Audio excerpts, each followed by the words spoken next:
Hello everyone, welcome back to our channel. तो आज हम स्टार्ट करने वाले हैं BST class 12 chapter 4 that is planning के वन शॉट वीडियो को। आज इसमें हम कवर करेंगे प्लानिंग के सारे topics like the features, importance, limitations, process of planning and types of plans along with some interesting tricks, ताकि आपको सारी चीजें आज क्लास में याद हो जाए। तो स्टार्ट करते हैं from the definition of planning. So it says planning का मतलब होता है deciding in advance what is to be done, how it is to be done, when it is to be done and by whom it is to be done। तो क्या करना है, कैसे करना है, कब करना है और उसे कौन करेगा, चार चीजों को एडवांस में सोच के रख लेना है इस प्लानिंग। तो फॉर एग्जाम्पल, अगर मैंने सोचा है कि मुझे अपना एक कोचिंग इंस्टीट्यूट ओपन करना है 3 महीने के अंदर अंदर, उसके लिए जो भी पैसा रिक्वायर्ड होगा वो मैं बैंक से लोन ले लूंगी, फाइनेंस करवाऊंगी और उसे मैनेज करूंगी मैं और मेरे 2 कजिन्स। तो ये चारों चीजें जो मैंने डिसाइड की है क्या थी, प्लानिंग। क्या करना है, कोचिंग इंस्टीट्यूट। कब करना है, तो 3 महीने के अंदर अंदर। कैसे करना है, तो बैंक से फाइनेंस करके। और फिर चौथा आता है कौन करेगा, तो मैं और मेरे 2 कजिन्स। ओके, तो अगर चार चीजें आपके माइंड में सॉर्टेड है मतलब आपकी प्लानिंग रेडी है। फिर आता है फीचर्स ऑफ प्लानिंग। सारे फीचर्स को आप याद रख सकते हो with an interesting trick that is mpdf.con। M stands for mental exercise. Now planning में आपको फिजिकल स्ट्रेंथ की उतनी रिक्वायरमेंट नहीं होती है जितनी मेंटल स्ट्रेंथ की रिक्वायरमेंट होती है। तो इसलिए हम कहते हैं कि प्लानिंग एक तरीके की मेंटल एक्सरसाइज है, जिसको करने के लिए आपको हायर थिंकिंग और हायर इंटेलिजेंस की जरूरत पड़ती है।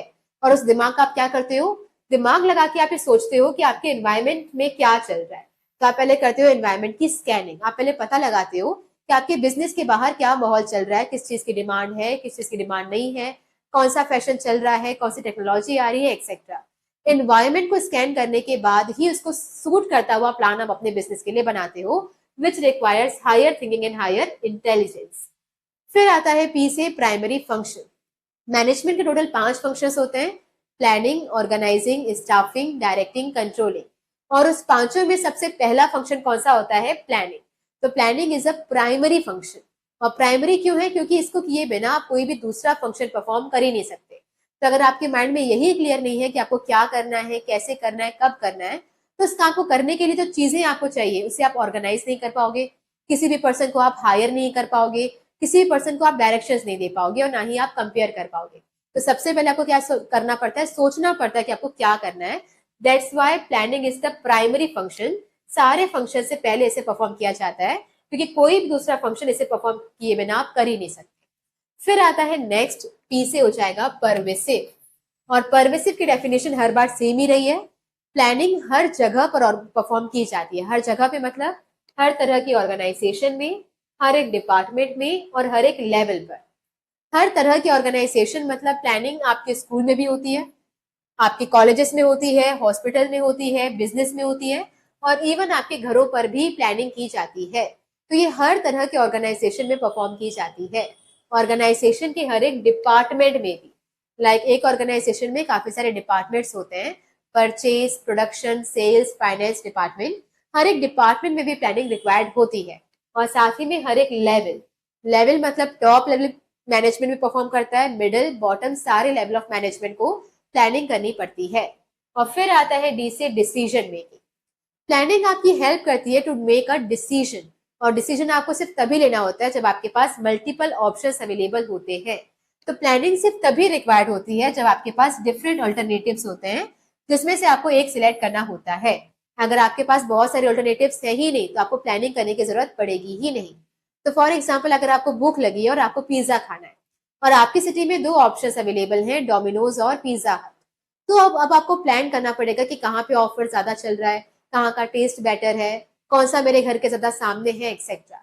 लेकिन अगर आपके पास ऑप्शन होता ही नहीं, आपको सिर्फ एक ही ऑप्शन है डोमिनोज, तो आपको प्लानिंग करने की जरूरत ही नहीं पड़ती। वैसे ही क्लास 11th में आपके पास मल्टीपल ऑप्शंस थे। आप कॉमर्स ले सकते थे, साइंस ले सकते थे, मैथ साइंस, बायो साइंस या फिर आप आर्ट्स ले सकते थे। इसलिए आपको प्लान करना पड़ा कि आपको क्या लेना है। अगर आपके पास मल्टीपल ऑप्शंस होते ही नहीं, तो प्लानिंग की जरूरत पड़ती ही नहीं। फिर आता है नेक्स्ट, एफ से हो जाता है फ्यूचरिस्टिक और forward looking.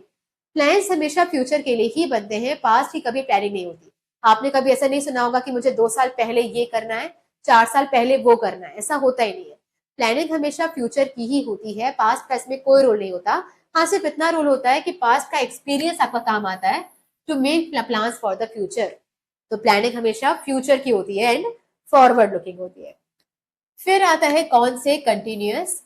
Planning continuous process है, मतलब एक नेवर एंडिंग प्रोसेस है, हमेशा काम करती ही रहती है। तो पहले आप प्लान्स को बनाते हो और फिर आप लगातार उसे चेक करते हो कि क्या उससे वैसे ही रिजल्ट आ रहा है कि नहीं जैसा आपने सोचा था।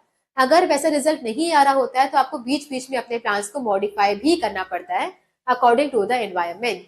तो हम इसमें पहले प्लान्स बनाते हैं और प्लान्स बनाने के बाद इसमें लगातार चेंजेस करते रहते हैं अकॉर्डिंग टू द एनवायरमेंट। तो जब भी बाहर कोई चेंज आएगा आपको अपने प्लान्स में चेंज करना पड़ेगा। तो फॉर एग्जाम्पल अभी आप फैशन इंडस्ट्री में काम कर रहे थे और बाहर फटी हुई जीन्स का फैशन चल रहा था, तो आपने वही प्लान किया हुआ था कि हम वही सामान बनाते रहेंगे। फिर सडनली आपने देखा कि अब फटी हुई जीन्स का उतना डिमांड नहीं है, अब बेल बॉटम जीन्स की डिमांड आ गई है। तो आपको अपने प्लान्स में भी चेंज करना पड़ेगा अकॉर्डिंग टू द एनवायरमेंट। फिर आता है लास्ट कौन से हो जाएगा, contributes to the objectives. Objectives का मतलब होता है आपका गोल, आप किसकी क्या अचीव करना चाहते हो, आप इसके लिए प्लान कर रहे हो। नाउ प्लानिंग स्टार्ट ही कहां से होती है, फ्रॉम द ऑब्जेक्टिव। तो प्लान्स में सबसे पहले आप क्या डिसाइड करते हो, ऑब्जेक्टिव, क्योंकि जब तक आपके पास ऑब्जेक्टिव नहीं होगा प्लानिंग पॉसिबल ही नहीं है। तो planning can not be done in the absence of objective. तो अगर आपको ये पता ही नहीं है कि आपको क्या अचीव करना है तो आप प्लानिंग किसके लिए करोगे। जैसे अगर आपको पता होगा कि आपको क्लास 12th में 90% अचीव करना है तो आप उसके हिसाब से प्लानिंग करोगे। अगर आपको सिर्फ पास होना है तो आप उसके हिसाब से प्लानिंग करोगे। लेकिन एंड गोल ही नहीं है अगर आपके पास, तो आप प्लानिंग कर ही नहीं सकते। तो ये थे सारे फीचर्स ऑफ प्लानिंग। इसकी ट्रिक क्या थी, mpdf.com। Now M stands for mental exercise, जिसमें आपको higher thinking and higher intelligence की रिक्वायरमेंट थी। P stands for primary function, बहुत सारे फंक्शंस होते हैं मैनेजमेंट के जिसमें प्लानिंग प्राइमरी है। Then again P stands for permissive, हर तरह की ऑर्गेनाइजेशन, हर एक डिपार्टमेंट और हर एक लेवल पर ये परफॉर्म की जाती है। D stands for decision making, तो प्लानिंग आपकी हेल्प करती है टू मेक योर डिसीजन जब भी आपके पास मल्टीपल ऑप्शंस अवेलेबल होते हैं। F stands for futuristic, planning कभी पास्ट के लिए नहीं होती, फ्यूचरिस्टिक या फॉरवर्ड लुकिंग होती है। Con stands for contributes to objectives, तो प्लानिंग स्टार्ट ही आपके ऑब्जेक्टिव से होती है क्योंकि ऑब्जेक्टिव्स के बिना प्लानिंग पॉसिबल नहीं है।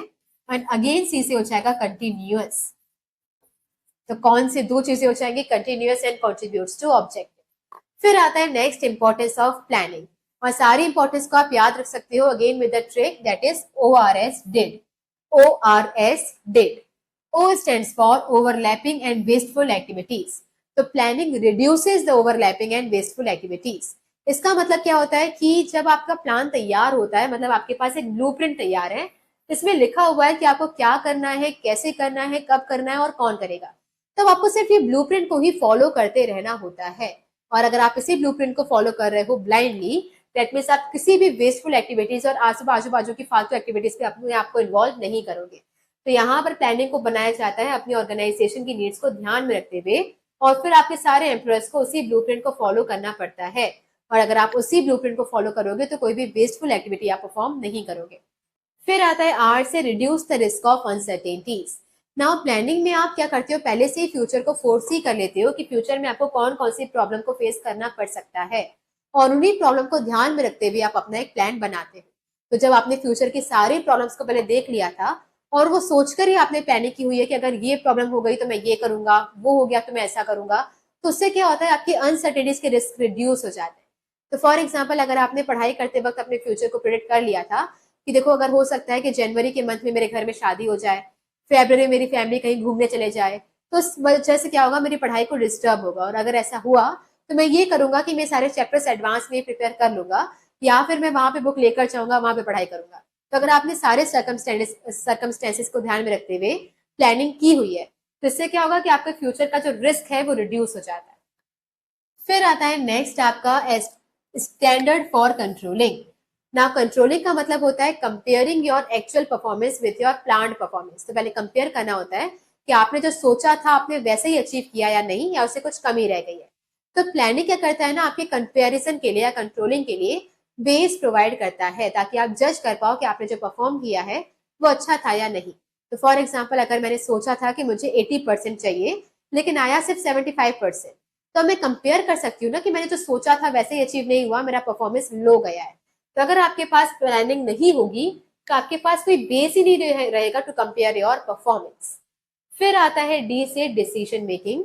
तो जब भी आपके पास more than one way available होता है तो प्लानिंग आपकी हेल्प करती है टू मेक योर डिसीजन कि आपको कौन से रास्ते को चूज करना है। फिर आता है आई से इनोवेटिव आइडियाज। क्योंकि प्लानिंग एक मेंटल एक्सरसाइज है, इसमें आप higher thinking and higher intelligence की रिक्वायरमेंट होती है। तो इसमें क्या होता है कि प्लानिंग सारे मैनेजर्स को फोर्स करती है ताकि आप थोड़ा सा डिफरेंट और क्रिएटिव सोचो, जिससे क्या होता है इनोवेशन प्रमोट होता है, आपके पास इनोवेटिव आइडियाज आने लगते हैं। फिर आता है डी से डायरेक्शंस। नाउ डायरेक्शंस का मतलब क्या होता है कि यहाँ पर जो आपकी प्लानिंग होती है, क्योंकि इसने एडवांस में डिसाइड किया हुआ है कि क्या करना है, कैसे करना है, कब करना है और कौन करेगा, तो ये आपके एम्प्लॉयज को डायरेक्शंस देती है सारे काम करने के लिए कि उन्हें क्या करना है, कैसे करना है और कब करना है, जिसकी वजह से उनके माइंड में कोई कंफ्यूजन नहीं आती और सारे एम्प्लॉयज एक ही डायरेक्शन में मूव करते हैं, एक ही डायरेक्शन में उनके सारे एफर्ट्स आ पाते हैं। तो ये था हमारा इंपॉर्टेंस ऑफ प्लानिंग, जिसकी ट्रिक क्या थी, ORS डिड। नाउ डी से क्या था, डायरेक्शंस प्रोवाइड करती है। आई से था इनोवेशन प्रमोट होता है। फिर डी से था डिसीजन मेकिंग में हेल्प करती है। फिर एस से था स्टैंडर्ड फॉर कंट्रोलिंग।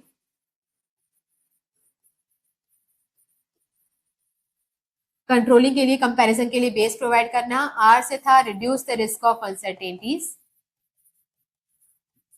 तो फ्यूचर में कोई भी आपको रिस्क फेस ना करना पड़े उसके लिए आपको पहले से ही प्रिपेयर रखती है। और ओ से आता है ओवरलैपिंग और वेस्टफुल एक्टिविटीज को अवॉइड करती है। तो अगर आपके पास ब्लूप्रिंट रेडी है और आप वैसे काम करते जा रहे हो, दैट मीन्स आप कोई वेस्टफुल एक्टिविटी नहीं करोगे, कोई भी फालतू की चीजों में अपने आप को इन्वॉल्व नहीं करोगे। फिर आता है लिमिटेशन ऑफ प्लानिंग, और अगेन आप लिमिटेशन को याद रख सकते हो with the trick hello RDG take care. Hello RDG take care. Now RDG मेरे हिसाब से आरडी शर्मा है, मैंने आरडी शर्मा को ध्यान में रख के बनाया है, आप कुछ दूसरा फुल फॉर्म सोच सकते हो। तो hello RDG take care. Hello से हो जाएगा ह्यूज कॉस्ट, क्योंकि प्लानिंग एक इंटेलेक्चुअल प्रोसेस है, इसमें बहुत सारे दिमाग की जरूरत पड़ती है। इसलिए जब भी आपको अपने कंपनी के प्लान्स बनवाने होते हैं तो आपको बहुत सारे प्रोफेशनल और एक्सपर्ट पीपल को हायर करना पड़ता है। और अगर आपने इतने सारे प्रोफेशनल और एक्सपर्ट पीपल को हायर किया है, दैट मीन्स आपको बहुत भारी सैलरी पे करनी पड़ेगी। और सैलरी के साथ साथ उनकी प्लानिंग में हेल्प करने के लिए आपको कुछ फैक्ट्स और फिगर्स भी उन्हें प्रोवाइड करने पड़ते हैं कि पिछले साल हमारी परफॉर्मेंस कैसी रही है, कितना प्रॉफिट किया, कितना लॉस किया, हम कौन सा सामान बनाते हैं, एक्सेट्रा। तो ये सारे फैक्ट एंड फिगर आपको उन्हें प्रोवाइड करने पड़ेंगे और उस पर भी आपका काफी सारा पैसा और टाइम बर्बाद होता है। तो ये एक बहुत ही ह्यूज कॉस्ट इसमें इन्वॉल्व होता है, क्योंकि बड़े बड़े प्रोफेशनल आएंगे तो उनकी सैलरी भी जाएगी और उनके साथ हमें उन्हें डेटा प्रोवाइड करने पड़ते हैं, तो उसमें भी पैसा लगता है। फिर आता है आर से रिजिडिटी। रिजिडिटी का मतलब होता है कि आप उसको चेंज नहीं कर पाते। तो एक बार अगर आपने प्लान्स बना लिया तो managers may not be in a position to change them. तो एक बार प्लान बनने के बाद आप उसको बार बार चेंज नहीं कर पाते हो, जिसकी वजह से क्या होती है, रिजिडिटी आती है। तो फॉर एग्जाम्पल आपने इतने सारे प्रोफेशनल एक्सपर्ट को हायर किया, एक आध महीने आपने बढ़िया से बैठकर प्लानिंग करी, बहुत सारा टाइम वेस्ट किया, खर्चा कर लिया और आपने फाइनली प्लान्स बना लिए। प्लान्स बनाने के बाद आपको रियलाइज हुआ कि यार अभी इन्वायरमेंट में तो कुछ और चेंज हो रहा है, फैशन बदल रहा है, कुछ और चीज की डिमांड हो रही है, तो आप तुरंत अपने प्लान को चेंज नहीं कर पाओगे क्योंकि इसमें बहुत टाइम लगेगा और खर्चा लगेगा। तो इसलिए आप बार बार इसको चेंज नहीं कर पाते हो, जिसकी वजह से कई बार आपको नेगेटिव रिजल्ट देखने के लिए मिलते हैं। फिर आता है डी से हो जाएगा डायनामिक। तो प्लानिंग में not work in dynamic environment. अगर एनवायरमेंट डायनामिक होता है बहुत ज्यादा तो आप प्लानिंग नहीं कर सकते वहां पे। जैसे फैशन इंडस्ट्री, फैशन देखो हर हफ्ते, हर महीने या फिर हर साल बदलता रहता है, तो बहुत फ्रीक्वेंटली बदलता है। एक फैशन बहुत लंबे टाइम तक नहीं चलता है। ओके, तो कई बार क्या होता है ना कि अगर आप ऐसे कुछ इंडस्ट्री में काम कर रहे हो लाइक फैशन इंडस्ट्री में, तो आप उसमें लंबे टाइम की प्लानिंग कर ही नहीं सकते। ओके, तो फॉर एग्जाम्पल अगर अभी फटी हुई चीज का फैशन आया था, तो आप ऐसा नहीं सोच सकते कि पूरे साल भर हम सिर्फ फटी हुई चीज ही बनाएंगे, क्योंकि पॉसिबल है कि अगले महीने कोई बड़ी सेलिब्रिटी कुछ और पहन ले और फिर उस चीज का फैशन आ जाए, तो आपको फिर दोबारा स्विच करना पड़ेगा। तो इस कंडीशन में आप लंबे टाइम की प्लानिंग कर ही नहीं सकते। या फिर फॉर एग्जाम्पल कुछ चीजें ट्रेंड में आती हैं like the Labubu doll. Now Labubu doll आई, आपने उसको बहुत सारा मैन्युफैक्चर किया, उसे सप्लाई करी, पर फिर वो कुछ महीने के बाद बंद हो गई, अब कोई नहीं खरीद रहा उसे। तो इस चीजों में आप क्या करते हो, लंबे टाइम तक आप प्लानिंग नहीं कर सकते हो, क्योंकि इन्वायरमेंट चेंज होता रहेगा और आपको अपने प्लान्स को बदलना पड़ेगा। और फिर आता है जी से गारंटी। तो planning does not guarantee success. तो आपकी प्लानिंग जो है वो आपकी सक्सेस की गारंटी नहीं देती है। आपने भले ही बहुत सारा टाइम वेस्ट किया हो, बहुत सारा खर्चा किया हो, लेकिन इसके बावजूद इसकी कोई गारंटी नहीं है कि आपको सक्सेस मिलेगा ही। तो फ्यूचर का कोई पास्ट का कोई बहुत ही ज्यादा सक्सेसफुल प्लान भी आज फेल हो सकता है, और पास्ट का कोई सबसे फेल्ड प्लान भी आज सक्सेसफुल हो सकता है। तो बहुत कुछ करने के बाद भी it does not guarantee success. तो इट इज नॉट श्योर कि अगर आपने प्लान बनाया है तो वो हमेशा सक्सेसफुली काम करेगा ही। अगर उसने पास्ट में काम किया था तो फ्यूचर में वो फेल हो सकता है, और पास्ट में अगर वो फेल हुआ था तो फ्यूचर में वो दोबारा सक्सेस हो सकता है। देन आता है टी से टाइम कंज्यूमिंग। टाइम कंज्यूमिंग का मतलब होता है जब आप प्लान्स बनाते हो तो उसमें हायर इंटेलिजेंस की रिक्वायरमेंट होती है। आपको बैठकर घंटों तक ये सोचना पड़ता है कि आपको क्या करना है, कैसे करना है, एक्सेट्रा। तो इसमें काफी सारा टाइम वेस्ट हो जाता है टू सिलेक्ट दैट कि कौन सा अल्टरनेटिव आपके लिए बेस्ट रहेगा। और वो सिलेक्ट करने के बाद भी आपको लगातार ये देखना होता है कि क्या वो आपको वैसे रिजल्ट दे रहा है कि नहीं जैसा आपने सोचा था। अगर नहीं दे रहा है तो आपको बीच बीच में दोबारा से इसमें चेंजेस करने पड़ते हैं। तो इसलिए कहा जाता है कि जब भी आपको प्रॉम्प्ट डिसीजन लेना हो, तुरंत अभी के अभी डिसीजन लेना हो, तो फिर आपको प्लानिंग अवॉइड करनी चाहिए। फिर आता है केयर से क्रिएटिविटी। तो प्लानिंग रिड्यूसेस द क्रिएटिविटी, क्योंकि अगर आपने एक बार प्लान बना लिया तो इसके बाद जो मैनेजर्स हैं वो उसी प्लान्स के ब्लाइंड फॉलोअर्स बन जाते हैं, जिसकी वजह से क्या होता है ना कि कभी भी कोई भी सजेशन देना बंद कर देता है और नए आइडिया को सोचना बंद कर देता है। तो आपने अगर मान लो साल की शुरुआत में महीने भर आपने सोचे, एक प्लान रेडी कर लिया, तो आप उसी प्लान को ब्लाइंडली फॉलो करते रहोगे, बीच में आप कोई सजेशन दोगे ही नहीं और कोई नया आइडिया डिस्कवर भी नहीं करोगे, जिससे आपकी क्रिएटिविटी सप्रेस होती है ना। जब भी कोई केस स्टडी बनता है ना तो आप रिजिडिटी और क्रिएटिविटी में कंफ्यूज हो जाते हो, क्योंकि दोनों लगभग सेम ही बात कह रहे हैं कि प्लान बनने के बाद आप उसको चेंज नहीं कर पाते हो।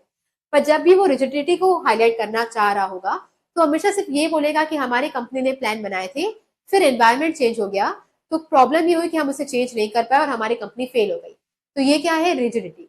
लेकिन जब वो किसी पर्सन को टारगेट करके बोले कि हमने एक प्लान बना लिया था, फिर रमेश एक बहुत ही होनहार, बहुत ही काबिल एक व्यक्ति था, वो हमारे पास आया सजेशन लेने के बाद, सजेशन देने के लिए, लेकिन हमने उसके सजेशन को सप्रेस कर दिया ये कहते हुए कि प्लान्स ऑलरेडी बन चुके हैं।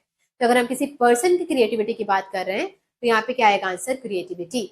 तो पूरी ऑर्गेनाइजेशन की बात चले तो रिजिडिटी, किसी पर्सन के सजेशन को सप्रेस किया जा रहा है तो वो क्या हो जाएगा, क्रिएटिविटी। ओके, तो अगेन सारे लिमिटेशंस को हमने याद किया था with trick, that is hello RDG, take care. Hello से क्या था, ह्यूज कॉस्ट। R से था रिजिडिटी। D से था डिसीजन मेकिंग। G से था guarantee success, does not guarantee success. T से हो जाएगा टाइम कंज्यूमिंग, एंड केयर से हो जाएगा क्रिएटिविटी। ओके, ये सारे कीवर्ड्स हैं जिसको आप याद रखोगे, बाकी सेंटेंस आप खुद से बनाओगे। Okay, so next is process of planning. और प्रोसेस की सारी हेडिंग्स को आप याद रख सकते हो again with the simple trick, that is सोचो, दिमाग लगाओ, एक सही आइडिया फट से बताओ।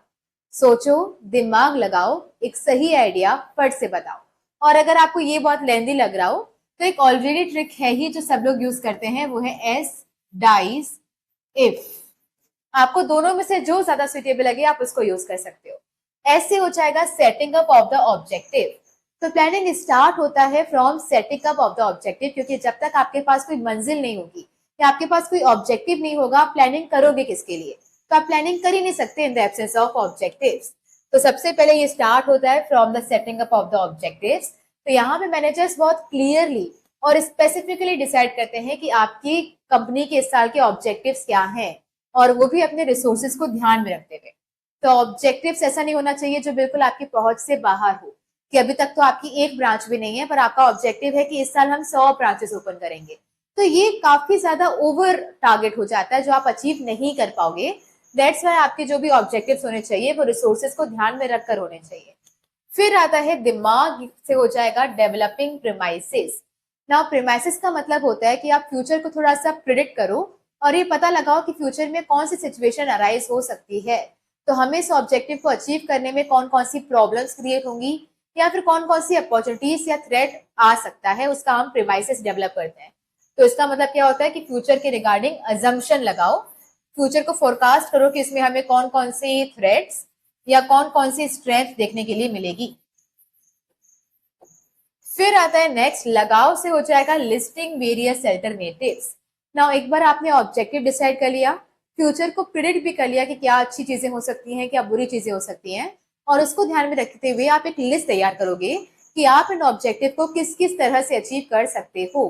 तो किसी भी ऑब्जेक्टिव को अचीव करने के काफी सारे तरीके होते हैं।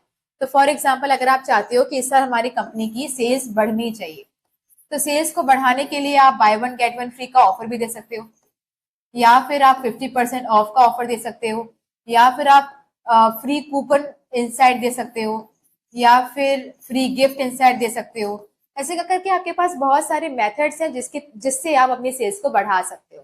जैसे अगर आपको चाहिए कि आप क्लास 12th में 90% से ज्यादा अचीव करो, तो आपके पास बहुत सारे अल्टरनेटिव्स हैं। लाइक आप स्कूल पे डिपेंड हो सकते हो, बुक्स पर हो सकते हो, यूट्यूब लेक्चर्स पे हो सकते हो, या फिर हमारे नोट्स पर हो सकते हो।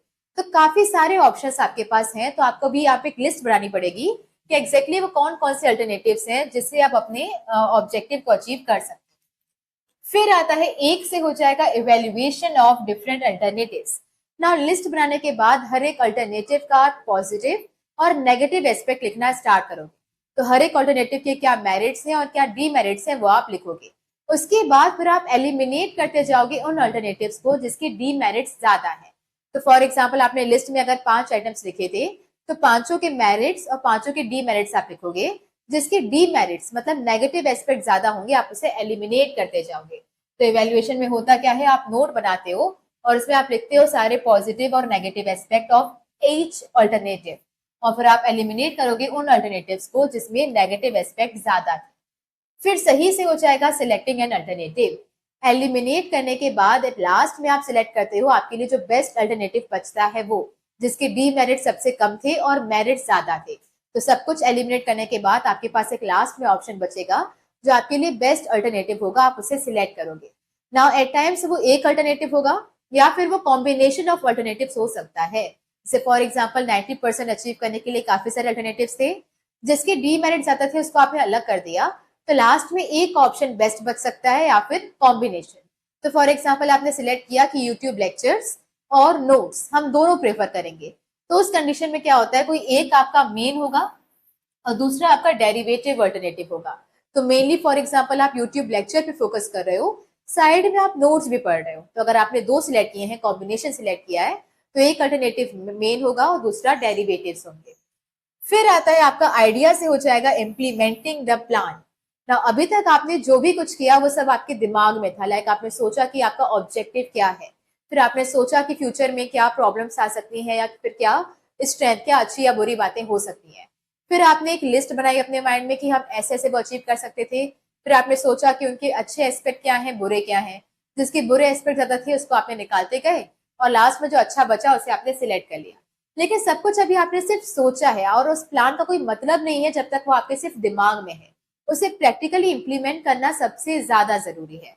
तो वो प्लान जो आपके दिमाग में है वो किसी भी काम का नहीं है जब तक आप उसको एक्शन में नहीं लाओगे। इसलिए उसे एक्शन में लाने के लिए मैनेजर सबसे पहले उस प्लान को कम्युनिकेट करते हैं टू ऑल द एम्प्लॉइज, मतलब सबको वो बताएंगे कि देखो हमने ये सोचा है, तो ये सबको आपको अभी इम्प्लीमेंट करना है और इसके लिए जो भी रिसोर्सेज भी रिक्वायर्ड होते हैं वो सारे रिसोर्सेज वो उन्हें प्रोवाइड करते हैं। तो उन्हें कम्युनिकेट करने के बाद सारे रिसोर्स उन्हें दिए जाते हैं ताकि इस प्लान को प्रैक्टिकली इंप्लीमेंट किया जा सके।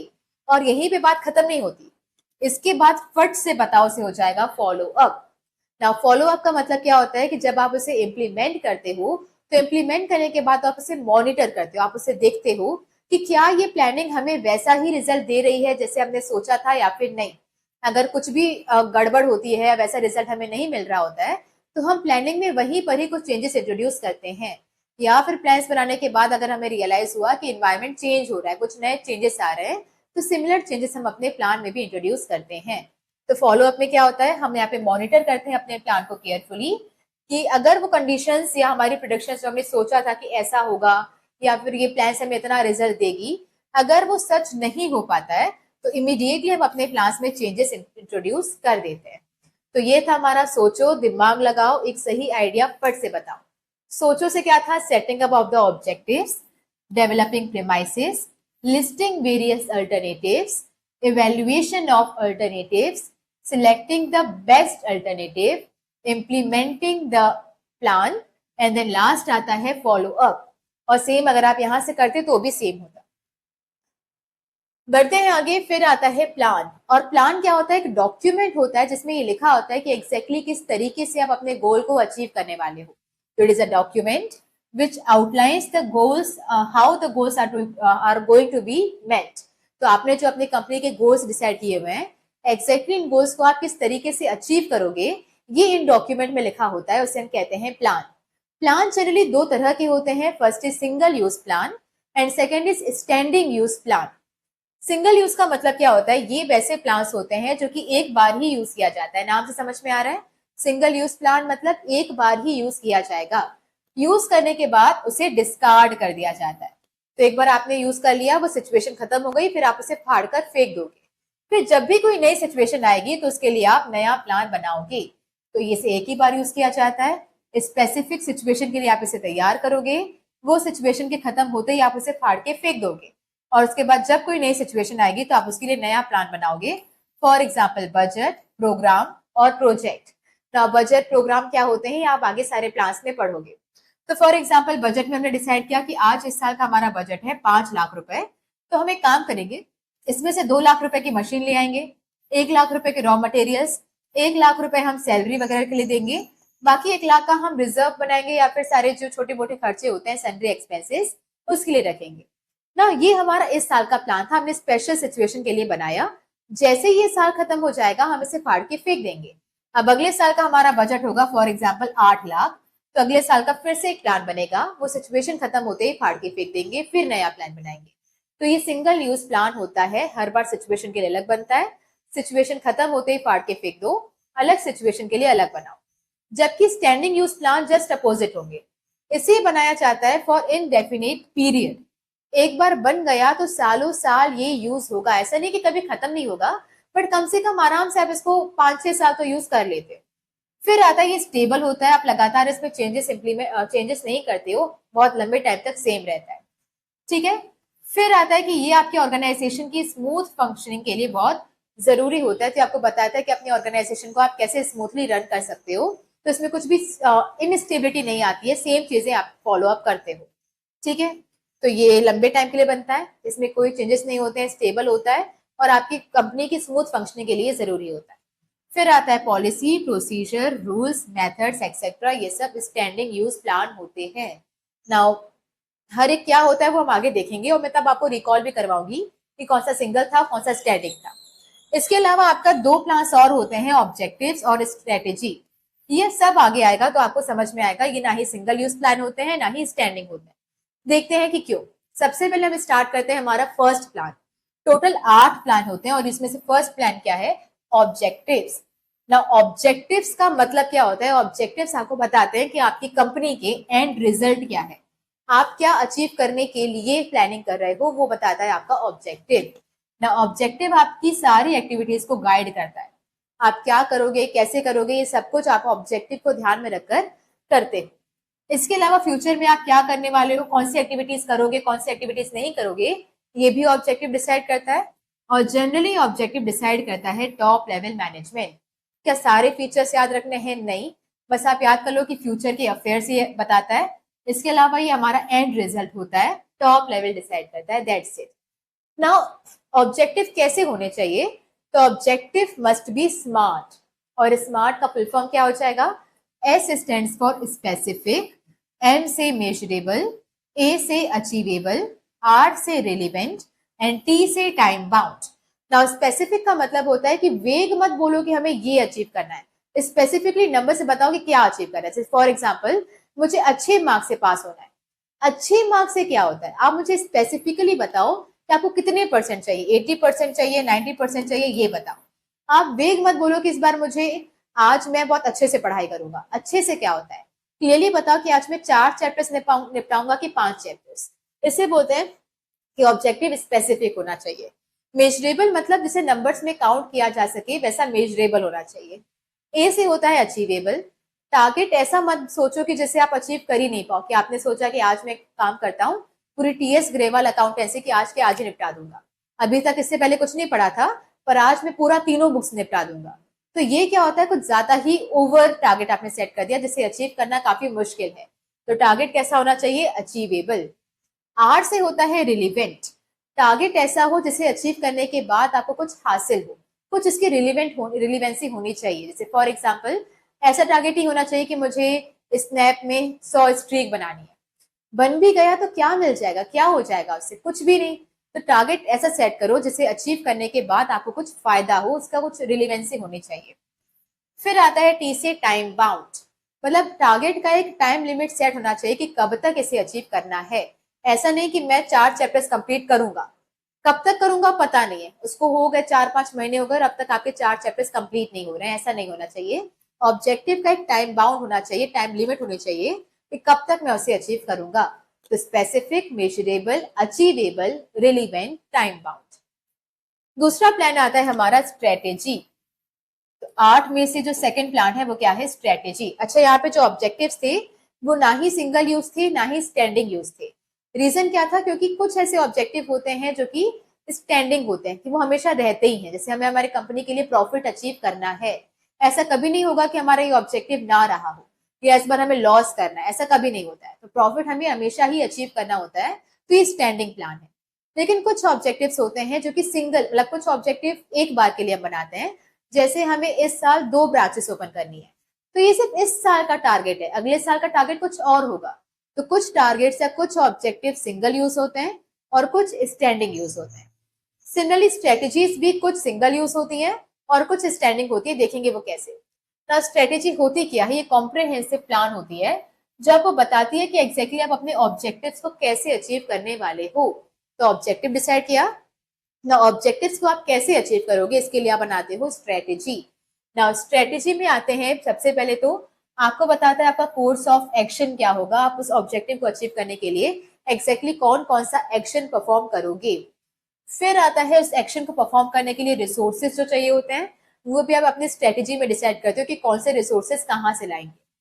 फिर आता है, ये भी जनरली टॉप लेवल डिसाइड करता है कि हमारी स्ट्रेटेजी क्या होने वाली है। इसके अलावा स्ट्रेटेजी हमेशा एनवायरनमेंट को ध्यान में रखकर बनाई जाती है।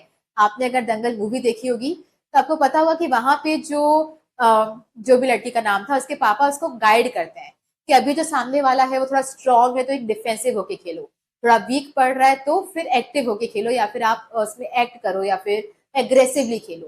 तो इस एनवायरनमेंट के अकॉर्डिंग आपको ना अपना डिसीजन चेंज करना होता है कि कब आपको डिफेंसिव होना है, कब आपको एक्शन लेना है, एक्सेट्रा।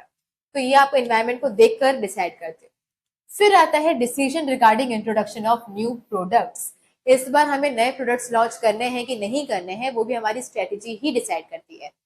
फिर आता है scope in the long run, कि हमारा बिजनेस फ्यूचर में क्या अचीव करने वाला है, कैसे अचीव करने वाले हैं, वो सब पूरी बिजनेस का ब्लूप्रिंट होता है। ब्लूप्रिंट होता है जिसमें लिखा होता है क्या, कैसे, कब करना है, ये सब हमारी स्ट्रेटेजी होती है। और broad contours of the business. ना ब्रॉड कॉन्टूर्स का मतलब क्या होता है, बाउंड्री बना देता है कि आपको किस चीज में खेलना है। जैसे फॉर एग्जाम्पल 2 बिस्किट हैं, एक है पार्ले जी और एक है गुड डे। ना पार्ले जी हमेशा ही क्वांटिटी में खेलता है और ये क्वालिटी में खेलता है, या फिर हम इसे कह सकते हैं कि हमेशा प्राइस में खेलता है और वो हमेशा क्वालिटी में खेलता है। तो पार्ले जी बिस्किट पहले जितने का था, अभी इसके प्राइस से ज्यादा कुछ बढ़ी नहीं है, वो अभी भी उतना ही है। तो हमेशा प्राइस में खेलना चाहता है कि सबके लिए अफोर्डेबल होना चाहिए, भले हम उसकी नंबर्स कम कर देंगे, साइज छोटी कर देंगे, पर हम देंगे उतने में ही। जबकि गुड डे बिस्किट क्या है, ये क्वालिटी में खेलता है, महंगा कर देंगे लेकिन अच्छा सामान देंगे। तो दोनों के अपने अपने ब्रॉड कॉन्टूर्स हैं कि ये प्राइस में खेलेगा, वो क्वालिटी में खेलेगा। तो ऐसे आपका एक ब्रॉड कॉन्टूर, मतलब बाउंड्री डिसाइड होनी चाहिए कि आप किस में गेम खेलोगे। ना इसमें भी आपको कुछ चीजें याद रखना जरूरी है फॉर द केस स्टडीज। जैसे अगर ब्रॉड कॉन्टूर आता है, ब्लूप्रिंट की बात होती है, एनवायरनमेंट को स्कैन करने की बात होती है, या फिर नए प्रोडक्ट्स को इंट्रोड्यूस करने की बात होती है, तो ये 4 चीजें अगर आपको दिख जा रही हैं, दैट मीन्स वो स्ट्रेटेजी की बात कर रहा है। इसके अलावा आप कुछ याद नहीं भी रखोगे तो भी चलेगा। एनवायरनमेंट, नए प्रोडक्ट्स या कभी कभी स्कोप, ब्लूप्रिंट, कॉन्टूर्स। अच्छा, ये भी सिंगल यूज भी नहीं होता, स्टैंडिंग यूज भी नहीं होता, क्योंकि कुछ स्ट्रेटेजीज ऐसी होती हैं जो आपकी लंबे टाइम तक चलती हैं, जैसे कि प्राइस और क्वालिटी। अगर आप प्राइस में खेल रहे हो तो आप हर वक्त खेलते हो, क्वालिटी में खेल रहे हो तो हर वक्त खेलते हो। लेकिन कुछ स्ट्रेटेजीज होती हैं जो आपकी हर साल बदलती है, कि इस बार हम मार्केटिंग करवाएंगे कुछ इन्फ्लुएंसर से, या इस बार किसी टीवी एक्टर से या एक्ट्रेस से, तो कुछ स्ट्रेटेजीज आपकी बदलती हैं, कुछ सेम रहती हैं। फिर आता है आपका पॉलिसी। ना पॉलिसी को बनाया जाता है आपकी स्ट्रेटेजी को इम्प्लीमेंट करने के लिए। तो पहले आपके पास ऑब्जेक्टिव था, ऑब्जेक्टिव को अचीव करने के लिए बना स्ट्रेटेजी, स्ट्रेटेजी को अचीव करने के लिए बनता है, इम्प्लीमेंट करने के लिए बनता है पॉलिसी। ना पॉलिसी का मतलब होता है कि ऑर्गेनाइजेशन का अपना तरीका टू सॉल्व एनी प्रॉब्लम। तो policy is organisational general response to a particular problem. तो किसी भी प्रॉब्लम को आप कैसे सॉल्व करोगे, उसको सॉल्व करने का आपका खुद का तरीका, कस्टमाइज तरीका, उसको हम कहते हैं आपकी पॉलिसी। नाउ पॉलिसी आपकी ब्रॉड पैरामीटर्स होते हैं, एक हेडिंग्स होती है कि भैया हम ये काम करने वाले हैं, ये हमें एक्सेप्टेबल होगा और ये हमें एक्सेप्टेबल नहीं होगा। जनरली ये भी टॉप लेवल डिसाइड करता है, पर हर एक लेवल ऑफ मैनेजमेंट की अपनी कुछ पॉलिसीज होती हैं। फिर आता है ये आपके एम्प्लॉयज के इनिशिएटिव, मतलब उन्हें बताते हैं कि उन्हें एम्प्लॉयज के साथ, उन्हें अपने कस्टमर के साथ कैसा डील करना है, कैसा डील नहीं करना है, तो ये उनकी हेल्प करती हैं। फिर आता है कि कुछ ऐसी मेजर पॉलिसीज होती हैं जो सबको बताई जाती हैं, सबको मतलब आउटसाइडर्स को भी बताई जाती है, like the customers, like your investors, bankers, सबको। लेकिन कुछ ऐसी माइनर पॉलिसीज भी होती हैं जो सिर्फ इनसाइडर्स को ही पता होती हैं। एग्जाम्पल में आते हैं, पर अभी तक आपको क्या समझ में आया? ऑब्जेक्टिव को इम्प्लीमेंट करने के लिए स्ट्रेटेजी बनाई, स्ट्रेटेजी को इम्प्लीमेंट करने के लिए पॉलिसी बनाई। ना पॉलिसी आपके ऑर्गेनाइजेशन का अपना खुद का तरीका है टू सॉल्व एनी प्रॉब्लम।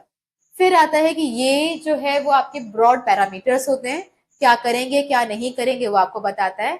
यहाँ पर हर एक लेवल ऑफ मैनेजमेंट की अपनी खुद की कुछ पॉलिसीज होती हैं। इसके अलावा ये एम्प्लॉयज को इनिशिएटिव लेने में हेल्प करता है कि उन्हें कस्टमर के साथ कैसा डील करना है, कैसा नहीं करना है। बड़ी पॉलिसीज होंगी सबको बताई जाएंगी, छोटी पॉलिसीज होंगी सिर्फ हमें पता होंगी। Now for example, no return no COD. Now काफी सारी प्रॉब्लम फेस करनी पड़ती है, जैसे फॉर एग्जाम्पल किसी भी ऑनलाइन वेबसाइट को, लाइक अमेजोन को, उसे पता है कि जब भी कोई सामान खरीदता है यूज करके वापस कर देता है, तो रिटर्न रेट बहुत ज्यादा है, तो फिर वो एक पॉलिसी बना देगा, नो रिटर्न पॉलिसी। या फिर अगर कई बार आपको प्रॉब्लम जा रही है कि भैया कैश ऑन डिलीवरी होता है तो वो पर्सन कभी पार्सल एक्सेप्ट ही नहीं करता है, हमें प्रॉब्लम होती है, फिर तो वहां पे आपने बना दिया कि नो सीओडी, ऑनलाइन पेमेंट करनी पड़ेगी। तो यहाँ पे क्या होता है कि आपकी जब भी आपकी ऑर्गेनाइजेशन कोई प्रॉब्लम फेस करती है, तो उस प्रॉब्लम को आप कैसे सॉल्व करोगे, उसके सॉल्व करने का अपना खुद का तरीका है इस पॉलिसी। ना ये क्या होता है कि स्टैंडिंग प्लान होता है। एक बार अगर आपने पॉलिसी बना ली तो आप बार बार बदलते नहीं हो, लंबे टाइम तक उसे चलता ही है। फिर आता है नेक्स्ट, प्रोसीजर। नाउ अपनी पॉलिसी को आप किस तरीके से इम्प्लीमेंट करवाओगे, इसके लिए आप प्रोसीजर बनाते हो। प्रोसीजर मतलब होता है कि स्टेप टू स्टेप एक सीक्वेंस डिसाइड करना कि एग्जैक्टली आप उस पॉलिसी को कैसे इम्प्लीमेंट या फॉलो अप करोगे।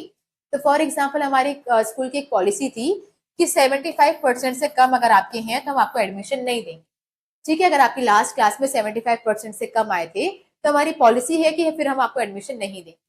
प्रोसीजर क्या होगा कि अगर हम आपको अगर एडमिशन दे रहे हैं, 75% ज्यादा आ गया और हम आपको अगर एडमिशन दे रहे हैं, तो फिर आपको ये स्टेप फॉलो करना पड़ेगा। तो पहले आपको एक लेटर लिखना है, फिर आपको ये डॉक्यूमेंट्स लाने हैं, फिर आपको फीस पे करनी है। तो ये आपके स्टेप्स रहेंगे, तो ये हमारा होता है प्रोसीजर। नाउ इसमें आप एक स्टेप का सीक्वेंस डिसाइड करते हो कि आप एक्जैक्टली किस तरीके से पॉलिसी को फॉलो करोगे। मोस्टली सारे स्टेप्स क्रोनोलॉजिकल होते हैं, एक के बाद फिर दूसरा, फिर तीसरा, फिर चौथा, इसको आप आगे पीछे नहीं कर सकते, एक पर्टिकुलर सीक्वेंस में चलते हैं ये। जनरली ये सिर्फ इनसाइडर्स को ही पता होता है, बाहर वालों को नहीं पता होता है। जब आप आते हो तो आपको सिर्फ गाइड किया जाता है कि पहले आप ये कर लो, फिर ये कर लो, फिर वो कर लो। किसी बाहर वाले को पता नहीं होता है कि एक्जैक्टली क्या प्रोसीजर है, ये आपको इनसाइडर्स ही बता सकते हैं। फिर आता है कि किसी भी काम को करने का एग्जैक्ट मैनर आपको प्रोसीजर बताता है कि एग्जैक्टली कोई भी काम या कोई भी पॉलिसी आप किस तरीके से इम्प्लीमेंट करोगे। फिर आता है आपका मेथड, ये भी कैसा होता है, स्टैंडिंग। एक बार अगर आपने प्रोसीजर डिसाइड कर लिया तो आप बार बार उसे चेंज नहीं करते।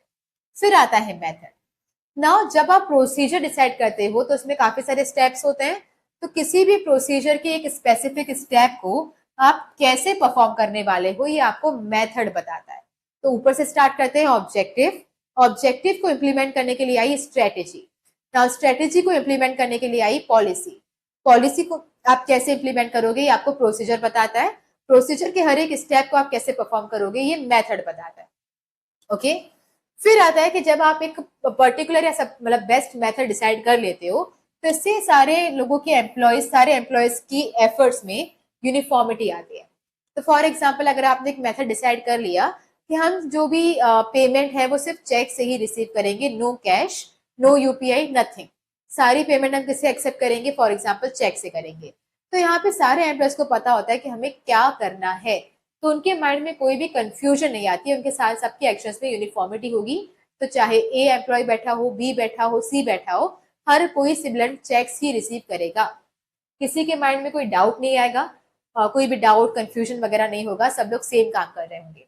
इसके बाद जब आप अपनी ऑर्गेनाइजेशन की स्टडी करके एक बेस्ट मेथड डिसाइड करते हो तो इससे आपकी कंपनी का टाइम, एफर्ट, पैसा सब कुछ बचता है और इसके साथ साथ स्टैंडर्डाइजेशन और सिंप्लीफिकेशन भी होता है। स्टैंडर्ड कैसे मेंटेन होगा, अगर सब कुछ सेम सेम सेम काम कर रहे हैं तो आपके काम का एक स्टैंडर्ड फिक्स हो जाता है।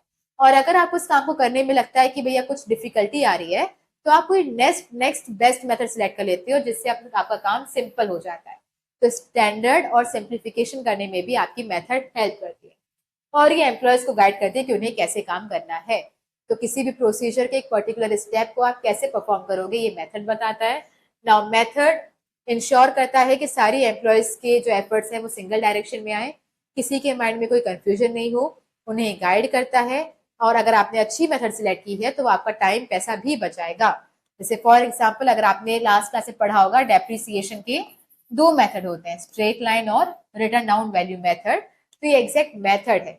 जब आपने डिसाइड कर लेते हो कि हमें स्ट्रेट लाइन से ही सॉल्व करना है तो सारे एम्प्लॉयज वही सॉल्व करेंगे, उनकी एक्टिविटीज में यूनिफॉर्मिटी होगी, किसी को कोई डाउट नहीं होगा कि ये करना है कि वो करना है, आपने सिलेक्ट कर लिया है तो आप सब कोई वही करेंगे तो उनके माइंड में कोई डाउट नहीं होगा। एम्प्लॉयज को गाइड करता है कि उन्हें कैसे काम करना है, एक स्टैंडर्ड सेट हो जाता है और सिंप्लीफिकेशन, कोई भी अननेसेसरी स्टेप होते हैं तो आप उस मेथड से डिडक्ट कर देते हो। ठीक है, इससे आपका टाइम, एफर्ट सब कुछ बचता है। फिर आता है रूल्स। सबसे सिंपल और सबसे स्ट्रिक्ट फॉर्म ऑफ प्लान कोई होता है तो वो होता है रूल। सबसे सिंपल और सबसे ज्यादा स्ट्रिक्ट, ये आपको क्लियरली बताता है कि आपको क्या करना है और क्या नहीं करना है, दोनों ही बताता है। तो क्या करना है वो भी और क्या नहीं करना है वो भी। ठीक है, तो यहाँ पर आपका कोड ऑफ कंडक्ट डिसाइड होता है, जनरल आपको इंस्ट्रक्शन देते हैं कि क्या करना है, व्हाट टू डू एंड क्या नहीं करना है। ये रिजिड और कंपल्सिव होते हैं, ये आपको फॉलो करने ही पड़ेंगे, इसका कोई एक्सेप्शन नहीं होता। जैसे अगर आपने रूल बनाया है कि नो स्मोकिंग, अगर आपको अपनी कंपनी के अंदर स्मोक नहीं करना है तो किसी भी केस में नहीं करना है। ऐसा पॉसिबल नहीं कि अच्छा ठीक है 2 से 4 तक कर लो, 5 से 6 तक कर लो, नहीं। अगर वो मना है तो वो मना है और अगर आप इसको ब्रेक करते हो तो वहां पे पेनल्टी या पनिशमेंट भी लगती है। साथ ही में सबसे सिंपल टाइप का प्लान है, सबसे सिंपल भी है, सबसे स्ट्रिक्ट भी है, क्या करना है वो भी बताएगा, क्या नहीं करना है वो भी बताएगा। और अगर आपने इसे ब्रेक किया तो आपको पेनल्टी लगेगी, मतलब ये कंपलसरी इसे फॉलो करना ही पड़ेगा। और ये भी कैसा होता है, स्टैंडिंग। ठीक है, स्टैंडिंग प्लान क्यों होता है, क्योंकि एक बार आपने रूल बना दिया तो वो मतलब हर रहता ही, ऐसे नहीं कि हर 2 महीने में बदलेगा, तो सालों साल ये रूल वैसा ही चलता है। तो अभी तक जो हमने पढ़ा, rule, procedure, method, policy, strategy और ऑब्जेक्टिव, इन सब में से जो ऑब्जेक्टिव और स्ट्रेटेजी थी वो ना ही सिंगल यूज है ना ही स्टैंडिंग है, लेकिन पॉलिसी, प्रोसीजर, मेथड, रूल, ये चारों के चारों स्टैंडिंग प्लान होते हैं। फिर आता है नेक्स्ट, प्रोग्राम। नाउ प्रोग्राम का मतलब क्या होता है, जैसे फॉर एग्जाम्पल अगर मैंने डिसाइड किया कि मुझे अपने स्कूल में ये पर्टिकुलर प्रोग्राम करना है या फिर किसी अपनी सिटी में कोई प्रोजेक्ट मैंने अपने हाथ में लिया। फॉर एग्जाम्पल मुझे अपनी सिटी में एक मॉल बनाना है, ये मेरा प्रोजेक्ट है, इसे हम कहते हैं प्रोग्राम या फिर प्रोजेक्ट। जब भी आप कोई ऐसा प्लान हाथ में उठाते हो तो यहाँ पर आपको बहुत सारे कॉम्बिनेशन ऑफ प्लान्स डिसाइड करने पड़ते हैं। तो यहाँ पे आपको ऑब्जेक्टिव भी डिसाइड करना पड़ेगा, पॉलिसी भी, प्रोसीजर भी और रूल भी, और भी सारे प्लान्स में कंबाइंड होते हैं। तो प्रोग्राम एक ऐसा प्लान है जिसमें बाकी सारे प्लान्स का कॉम्बिनेशन होता है, मतलब सारे प्लान्स यहाँ पे कंबाइंड होते हैं।